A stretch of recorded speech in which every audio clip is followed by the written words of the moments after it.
Hi guys, మీరందరూ ఇప్పటికే Mirai cinema చూసి సూపర్బ్ గా ఎంజాయ్ చేస్తున్నారు అని నేను భావిస్తున్నాను.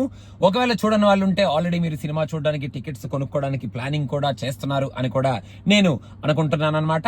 కాకపోతే ఇప్పుడు నేను చెప్పాల్సిన విషయం ఏమిటంటే, సినిమా మొత్తం ఒక ఎత్తు, ఓకే వెరీ గుడ్, సినిమా ఎలా ఉంది అనేది మనం ఆల్రెడీ రివ్యూలో మాట్లాడుకుందాం. రేపు వచ్చే లెట్స్ టాక్ లో ఇంకా మనం ఎక్కువ దీన్ని విడమర్చి మాట్లాడుకోబోతున్నాం.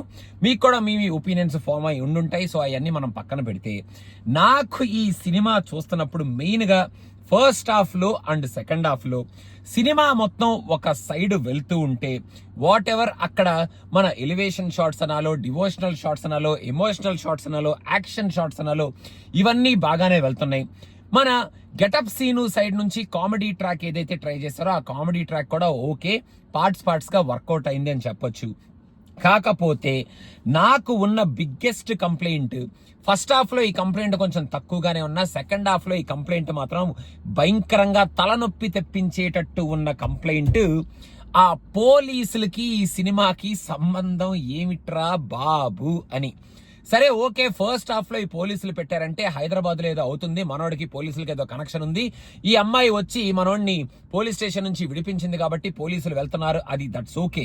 అక్కడ ట్రాకర్ పెట్టాం, మేము వింటున్నాం, మేము మాట్లాడుతున్నాం అని చెప్పి ఫస్ట్ హాఫ్ లో ఆ ట్రాక్ ఎండ్ అయిపోయింది కదా, అమ్మయ్య ఇంకా మన వాడు మిరాయిని కనుక్కోవడానికి వెళ్తున్నాడు కాబట్టి ఇక్కడతో ఇంకా ఎండ్ కదా అనుకుంటే, మన సెకండ్ హాఫ్ లోకి వెంకటేష్ మహాని తీసుకొచ్చి అక్కడి నుంచి ఏదో ట్రాక్ ట్రై చేద్దాం కదా అని చెప్పి సెకండ్ హాఫ్ లో అశోక్, ఏం జరుగుతుంది అశోక్, అసలు ఇదేమిటి అశోక్, అదేమిటి అశోక్ అని చెప్పి ఆ ట్రాక్ ని అసలు ఏమనాలో, ఆ ట్రాక్ కి ఈ సినిమాకి సంబంధం లేకుండా ఆ ట్రాక్ ని పెట్టాల్సిన అవసరం ఏమిటో, అండ్ ఆ ట్రాక్ వల్ల ఏమైనా ఉపయోగం ఉందా అంటే అసలు నాకు తెలిసి పోలీసులు వాళ్ళు ఎందుకు వస్తారో, మనవాడిని ఎందుకు అరెస్ట్ చేస్తారో, ఆ ట్రైన్ మీద స్టాప్ ఇట్ అని చెప్పి గట్టిగా అరిచి పోలీసులకి ఆ సంఖ్యలు విప్పేసి మనవాడిని యు గో ఫైట్ మ్యాన్ అని చెప్పి ఎందుకు పంపిస్తారో, మిరాయిని ఆ కర్రని ఇసరడానికి మనవాడు ఈ పోలీసుని ఉపయోగించుకొని క్యాచ్ ఇట్ మై బాయ్, మన స్టిక్ మ్యాన్ అని చెప్పి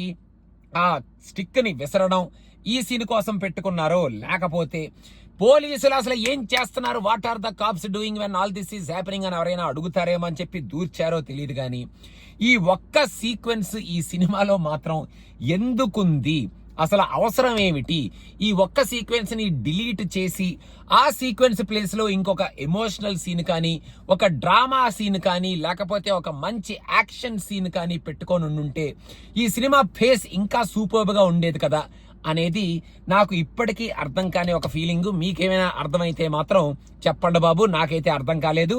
అండ్ పోనీ ఆ కాప్స్ ఆ డైలాగులకి ఏమైనా డైలాగులు కామెడీగా పిచ్చి పిచ్చిగా నవ్వుకొని అసలు పెచ్చ కామెడీ ట్రాక్ కదరా ఇది అన్న కైండ్ ఆఫ్ ఫీలింగ్ క్రియేట్ అయిందంటే అది ఏమీ క్రియేట్ అవ్వలేదు.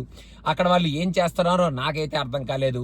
నాకు నవ్వు కూడా ఏమీ రాలేదు. కాకపోతే థియేటర్లో నాకు అక్కడ ఇక్కడ నవ్వులు అయితే అనిపించినాయి. మరి అలా నవ్వుకునే ఆడియన్స్ కోసం మరి కామెడీ ట్రాక్ అని పెట్టారు. మరి అసలు ఏ కామెడీ ట్రాక్ అనాలో, దాన్ని ట్రాక్ అనాలో లేదో కూడా నాకు అర్థమైతే కాలేదు. అందుకని ఇప్పటికైనా అది కొంచెం డిలీట్ చేసేస్తే సెకండ్ హాఫ్ కొంచెం చాలా స్ట్రాంగ్ గా ఇంకా చాలా పేసీగా ఉంటది కదా అని నాకైతే అనిపించింది. Why we need those cops and that scenes అనేది నా బిగ్గెస్ట్ క్వశ్చన్ అనమాట. మీకు అర్థమైతే కింద కామెంట్స్ లో మెన్షన్ చేయండి అండ్ మిరాయి మూవీని ఎంజాయ్ చేయండి. And if you like the movie, మీకు ఈ మూవీలో ఏ ఎలిమెంట్ బాగా నచ్చింది అనేది కింద కామెంట్స్ లో మెన్షన్ చేయండి. అండ్ లెట్స్ టాక్ లో మనం ఇంకా ఎక్కువ డీటెయిల్స్ మాట్లాడుకుంటాం. అప్పుడు will go into more details in this movie. ఇప్పటికి మాత్రం why do we need that track, అసలు